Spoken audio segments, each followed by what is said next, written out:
Welcome back to Checkered Sky, folks. Let me ask you something. If you saw someone get shot on a busy street in broad daylight, what would you do? Drive past? Call 911? Stop to help? On April 20th, 2022, in Minneapolis, Minnesota, people faced exactly that choice. A forensic scientist who spent her days solving crimes was shot multiple times in a parking lot. The masked attacker didn't run immediately. The shooter stood over the victim and kept firing while cars drove by. But here's what makes this case extraordinary. How do you identify someone when witnesses can't even agree if it was a man or a woman? When surveillance captures everything but the face? When the most obvious suspect couldn't possibly have done it? Let me tell you about Nicole Lenway, a woman who solved crimes for a living, only to find herself at the center of one of the most chilling cases Minneapolis had ever seen. April 20th, 2022 started like any other Wednesday evening for Nicole Lenway. The 33-year-old forensic scientist had spent her day examining evidence, analyzing crime scenes, doing the meticulous work that helps put dangerous criminals behind bars. You'd think someone who spends their days surrounded by the aftermath of violence would develop a sixth sense for danger, wouldn't you? But here's the thing about real-life crime. It doesn't announce itself with ominous music or warning signs. Sometimes it just waits for you in a parking lot, dressed in black and holding a gun. Nikki, as her friends called her, was heading to pick up her 5-year-old son Callahan from a supervised parenting center called Family Wise on University Avenue in Minneapolis. It was 7:30 in the evening. Still daylight, cars passing by, people going about their business.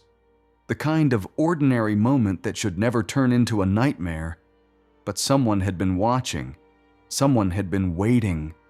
The surveillance cameras captured it all, and when you watch the footage, which I've seen more times than I care to count, you notice something chilling. A black Dodge Ram pickup truck, no license plates, circling the area like a shark. The driver was studying the parking lot, learning the layout, timing everything perfectly. This wasn't spontaneous. This was hunting. When Nikki stepped out of her SUV and started walking toward the building entrance, a figure emerged from behind a fence. All black clothing, hood up, medical mask covering their face, gloves on their hands. They sprinted toward her with the kind of purpose that makes your blood run cold. In those final seconds caught on camera, you can see the gun being raised.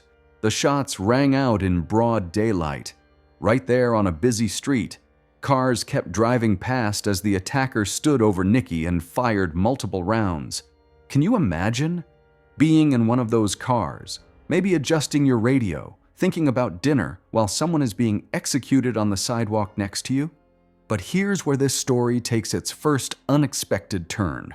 Nikki survived. Shot in the neck, shot in the arm, bleeding on the concrete, she somehow got to her feet. The human body's will to survive is extraordinary, isn't it? She stumbled toward the Family Wise building, trying to get help from the workers inside, but they didn't notice her. So she did what any of us would do in the digital age. She pulled out her phone and dialed 911. Only when the operator answered, Nikki made a horrifying discovery. She couldn't speak. The bullet in her neck had stolen her voice. Enter Emily Clancy, a complete stranger who happened to be driving through that intersection at exactly the right moment. She saw what was happening, pulled over without hesitation, helped Nikki into her car, and took over the 911 call. While they waited for the ambulance, Emily pressed her hands against Nikki's neck wound, quite literally holding her life inside her body. Makes you wonder, would you stop? Would you risk getting involved in something this dangerous? At the hospital, doctors discovered just how close Nikki had come to death. The bullet that pierced her neck missed a major artery by less than a millimeter. 1 millimeter. That's thinner than a credit card. Her lung was perforated, her arm had a through-and-through wound, and she was in critical condition. But she was alive. Meanwhile, back at the Family Wise Center, police found someone very interesting inside the building. Timothy A. Maker, Nikki's ex-boyfriend and Callahan's father, had been having his supervised visit with their son when the shooting occurred. Talk about an alibi, right? He was literally inside the building with witnesses while his ex was being gunned down outside. When investigators brought Tim in for questioning that night, he seemed eager to help. Well, help might be a generous description. He spent most of the interview explaining how he was the real victim here. Victim of the family court system, victim of the Minneapolis Police Department, victim of Nikki's behavior. But when they asked who might want to hurt Nikki, Tim had an answer ready. It must be related to her work as a forensic scientist. All those criminals she helped put away, all those crime scenes she processed, surely she'd made enemies. He even mentioned that Nikki had recently been worried about someone stalking her. Convenient, don't you think? Here's a concerned father, shocked by the attempt on his ex's life, offering helpful theories while he sits safe with his rock-solid alibi. The investigators thanked Tim for his time, drove him back to the parking lot to get his Jeep, and even searched his vehicle. They found nothing suspicious, just a concerned dad heading home after a traumatic evening. But here's something you need to understand about Nicole Lenway and Timothy Amaker. Their story didn't begin in that parking lot, and it certainly didn't begin with supervised visits at a parenting center. Let me take you back to 2012, when a young forensic scientist walked into a gym and met the charismatic owner who taught Taekwondo. Tim Amaker, or Master Amaker as his students called him, was 8 years older than Nikki, successful, confident, the kind of man who commanded attention when he walked into a room. They started dating, and within months, Nikki had moved into his house in St. Paul. But relationships that start with intensity and charm sometimes reveal darker truths. Tim wasn't just confident, he was controlling. The charisma that had attracted Nikki became a tool for manipulation. The strong hands that could break boards in the dojo were just as capable of grabbing a woman by her ponytail and dragging her back into the house when she tried to leave. By 2015, Nikki had endured enough emotional and physical abuse. She packed her belongings and left. Free at last, or so she thought. Then, 1 month later, she discovered she was pregnant. Now, some women might have gone back. Some might have tried to make it work for the baby. But Nikki had a successful career with the Minneapolis Police Department, and she decided she could raise this child on her own. In 2016, she gave birth to Callahan and embraced life as a single working mother. The courts, after hearing about Tim's abusive behavior, awarded Nikki full custody. For a while, there was an uneasy peace. Arrangements were made for Tim to spend time with his son. Co-parenting is never easy, but it seemed manageable. Then Nikki met Donovan Ford. Donovan was everything Timothy was not. Where Tim was volatile, Donovan was steady. Where Tim was manipulative, Donovan was straightforward. And perhaps most importantly, where Tim saw Nikki as property to control, Donovan saw her as a partner to cherish. They'd met through work. She processed crime scenes, he responded to them. It was a romance that bloomed over yellow tape and evidence markers, which sounds morbid until you realize that two people who see humanity at its worst every day had found something beautiful in each other. For Tim, this was intolerable. You see, men like Tim don't really let go. They might physically separate from their victims, but psychologically, they maintain ownership. In their minds, their ex-partners are just temporarily misplaced possessions that will eventually return to their rightful place. When those women move on, find happiness, dare to love someone else, that's not just rejection, it's theft. The harassment started almost immediately after Nikki began dating Donovan. Tim demanded more time with Callahan. He filed complaint after complaint with the courts. He bombarded Child Protective Services with allegations, but here's where Tim's true nature really showed itself. He wasn't content with just making Nikki's life difficult. He wanted to destroy her. The most vicious of his attacks came when he coached Callahan to invent a serious accusation against Donovan. Let that sink in for a moment. This man was so consumed with controlling his ex-girlfriend that he was willing to traumatize his own child, to plant false memories of what had happened in a 5-year-old's mind just to hurt the woman who had dared to leave him. When investigators interviewed Callahan, the truth came out in that heartbreaking way that children tell the truth, simply and without artifice. Daddy told me to say it so I could spend more time with him. Can you imagine being that child, caught between parents, being used as a weapon in adult warfare? The allegations were found to be completely without merit, but Tim wasn't finished. He filed a criminal complaint claiming Nikki had deliberately run over his foot with her car. She had to go to trial, had to sit in a courtroom and defend herself against assault charges. The jury saw through it quickly. Not guilty. But think about the time, the money, the emotional energy Nikki had to expend just to defend herself against Tim's lies. Finally, the courts had seen enough. Tim's regular visitation was reduced to supervised visits only once a week at the Family Wise Center. For most people, this would be a wake-up call, a moment to reflect on how their behavior had damaged their relationship with their child. For Tim, it was an insult that demanded revenge. But Tim had learned something important from his legal battles. He needed to keep his hands clean. He needed an alibi. He needed someone else to pull the trigger. Enter Colleen Larson.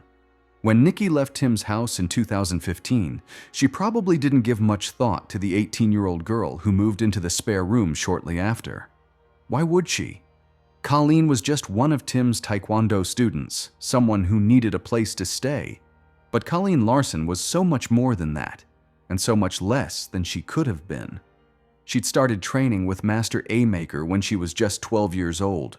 12. Think about that age for a moment. Still a child, looking for guidance, for someone to look up to. And there was Master, teaching her to break boards with her hands, to channel her strength, to discipline her mind. He became her hero before she even understood what heroes were supposed to be. By the time she moved into his house at 18, Colleen had been under Tim's influence for 6 formative years. The spare room arrangement quickly evolved into something else. Friends and neighbors noticed the change. The master-student relationship became something more intimate, though calling it a romantic relationship seems generous. Colleen cooked for Tim, cleaned for him, cared for his son during visits. She called him Master A-Maker, even as she shared his bed. Tim, meanwhile, continued seeing other women. He was a player, a ladies' man, someone who collected women like trophies, but Colleen stayed. She stayed for 7 years, from 18 to 25, living in that house, serving that man, calling him Master while dreaming of being his wife. The really tragic part? She helped raise Callahan during those early years. She genuinely loved that little boy, saw herself as a mother figure to him. In her mind, she wasn't just Tim's girlfriend. She was part of a family, a twisted, dysfunctional family, but a family nonetheless. The day after Nikki survived the shooting, she woke up in a hospital bed unable to speak but able to write, and what she wrote was crystal clear. Timothy was behind this. She knew it with the kind of certainty that comes from years of experiencing someone's escalating violence. But she also knew something else, something that contradicted what witness Emily Clancy had seen. The shooter was a woman. Nikki couldn't say who the woman was, but she knew Tim had sent her, because that's what Tim did. He got other people to do his dirty work. He'd tried to use the court system to destroy her. He'd used their son as a weapon against her. Now he'd used someone else's finger to pull the trigger. When employees at the Family Wise Center heard that police were looking for a female shooter connected to Tim, they immediately thought of Colleen. Of course it was Colleen. Who else would it be? The devoted student who called her boyfriend Master, who'd been living in his shadow for 7 years, who'd do anything to prove her loyalty. The investigation that followed was a masterclass in how modern technology makes it nearly impossible to commit the perfect crime. That black Dodge Ram truck that the shooter drove, it had Wi-Fi, it had GPS. It was basically a rolling computer that recorded every single movement. Here's what the data showed. 3 hours before the shooting, Tim and Colleen met at his gym, the World Taekwondo Academy in White Bear Lake. There, they switched vehicles. Tim took his Jeep to the Family Wise Center for his supervised visit with Callahan, establishing his perfect alibi. Colleen took the Dodge Ram back to their house, then drove to the Family Wise Center to wait for Nikki. The surveillance footage is haunting when you know what's coming. You can see the truck circling, see the driver learning the parking lot layout, choosing the perfect hiding spot behind a fence. This wasn't a crime of passion. This was an execution that had been planned, discussed, and choreographed. After the shooting, Colleen drove the same route back to St. Paul. Surveillance cameras along the way captured a female driver matching her build. But when shown the footage, Tim had an explanation ready. Those Superman decals on his truck, the ones he was so proud of, they weren't in the surveillance video, so it couldn't possibly be his truck. Except here's the thing about putting Superman symbols on your murder vehicle. You probably should have put them on before the murder, not after. In other words, he added those decals later, trying to make it look like a different truck. The forensics team discovered that Tim had applied for a new personalized license plate on April 19th, the day before the shooting. He claimed he'd swapped it immediately, that he'd never driven without plates like the shooter had. But cameras don't lie, and neither does Wi-Fi-enabled GPS. That Dodge Ram was basically testifying against its owner with every data point it recorded. The digital breadcrumbs were everywhere, cell phone towers tracking Tim and Colleen's phones. The truck's GPS showing every turn, every stop, every moment of stalking. Security footage from a KFC drive-thru, because apparently even attempted murderers need to eat, showing the truck with no plates, no decals, just a vehicle stripped of identifying features except for the one they couldn't remove, its digital fingerprint. When detectives searched Tim and Colleen's house in St. Paul, they found something that would have been hilarious if it wasn't so damning. Multiple firearms, but mysteriously no .380 caliber pistol. Just the spent cartridge cases from a .380. You know, the same caliber used to shoot Nikki. The same cases that forensics matched to the ones found at the crime scene. It's like keeping the receipt for the murder weapon but throwing away the gun itself. Amateur hour, really, except this amateur had almost succeeded in killing a mother in broad daylight. When Colleen Larson was arrested, she initially tried to protect Tim. You can tell from the way she looked in the interrogation room. Quiet, hesitant, like a student afraid of disappointing her teacher even while sitting behind bars. But eventually, the truth began to slip through, piece by piece, until there was no hiding it anymore. "I took the truck over there and then I shot her," she admitted. "Whose idea was it?" the detective asked. A pause, then barely audible. "Tim's." But even in confession, Colleen couldn't fully betray her master. She insisted that while Tim had talked about how life would be easier if Nikki was gone, she had acted alone that night. Tim didn't know she was going to do it. She made that decision herself. She wanted to protect the little man, Callahan, from the abuse she believed was happening. Let's talk about that for a moment. Colleen genuinely believed that Nikki and Donovan were abusing Callahan. Why? Because Tim told her so. The same lies he'd fed to the courts, to CPS, to anyone who would listen. But while judges and social workers saw through the fabrications, Colleen swallowed them whole. She'd been drinking Tim's Kool-Aid for 7 years, since she was 18 years old. Every manipulation, every lie, every twisted version of reality, she absorbed it all. 2 weeks before the shooting, Tim had painted her a picture. Nikki gone, the two of them married, Colleen formally adopting Callahan. They'd be a real family, a normal family. The kind where the woman doesn't have to call her boyfriend master anymore because she'd be his wife. Did Tim explicitly say, "Go shoot Nicole"? According to Colleen, no. But he didn't need to. After 7 years of grooming, of control, of making Colleen believe his reality was the only reality, all he had to do was plant the seed and wait for it to bloom into violence. Here's something that haunts me about this case. Investigators discovered that just a few months before the shooting, Tim had offered a friend $50,000 to kill Nikki. $50,000. That's what he thought his ex-girlfriend's life was worth. When that friend presumably declined, or maybe just didn't follow through fast enough, Tim turned to his most devoted follower. And Colleen? She did it for free. She did it for love. She did it for the promise of a family that would never exist. At Tim's trial, the defense called no witnesses. 0. Tim didn't take the stand. His attorney basically shrugged and said, "Prove it," and the prosecution did.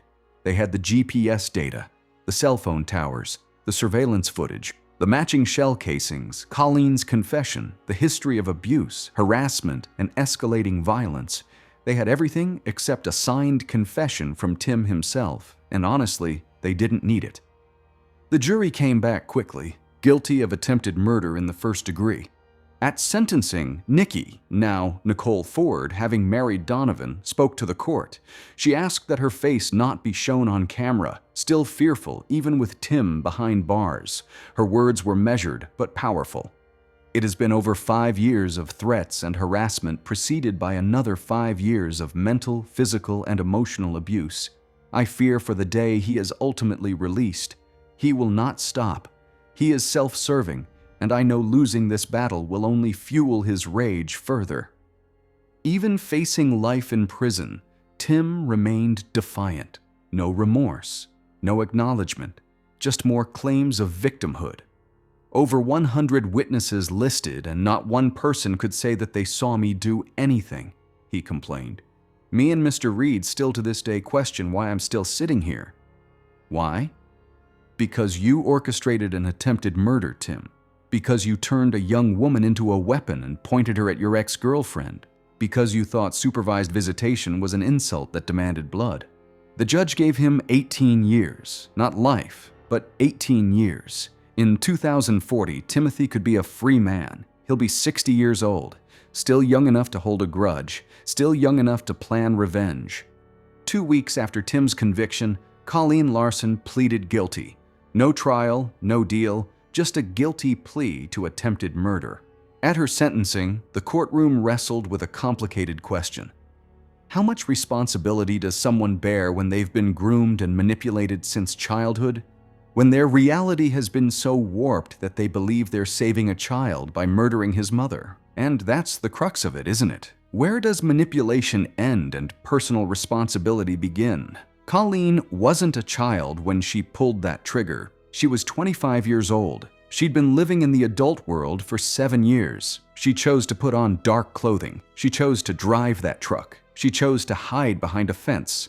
She chose to run up behind a mother picking up her child and shoot her in the neck.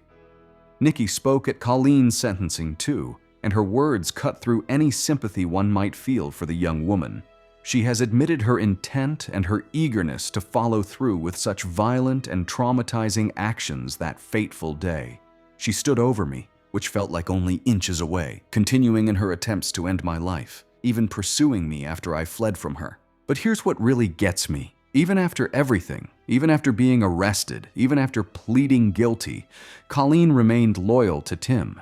She was still in contact with his inner circle, still professing her love for him, still talking about a future together. 7 years of programming doesn't just disappear because you're behind bars. Judge Shireen Escalani had to weigh all of this when deciding Colleen's fate. Yes, Tim conceived the plot. Yes, he had the motive, but as the judge noted, it was Miss Larson's actions that put it into play. Miss Ford is alive, not because Miss Larson abandoned the plan for the plot to kill her, but because Miss Larson was unsuccessful. The judge sentenced Colleen Larson to 16 years in prison, 2 years less than her master received. As for Timothy, he's filed an appeal to his conviction, because of course he has. Men like Tim never stop fighting, never admit defeat, never accept responsibility. Nicole Ford, she took Donovan's last name after they married, will spend the rest of her life looking over her shoulder. In 2040, when Timothy A. Maker becomes eligible for release, Callahan will be 24 years old, almost the same age Colleen was when she tried to kill his mother. The cycle of violence, manipulation, and control could begin again. Unless we learn from stories like this, unless we recognize the warning signs, unless we understand that the most dangerous predators aren't always strangers in dark alleys. Sometimes they're the people who once said they loved us. Sometimes they're the people who teach our children. And sometimes they're both. Thanks for staying with me till the end, folks. I'd really appreciate it if you gave this video a like. Take care, and I'll see you next time.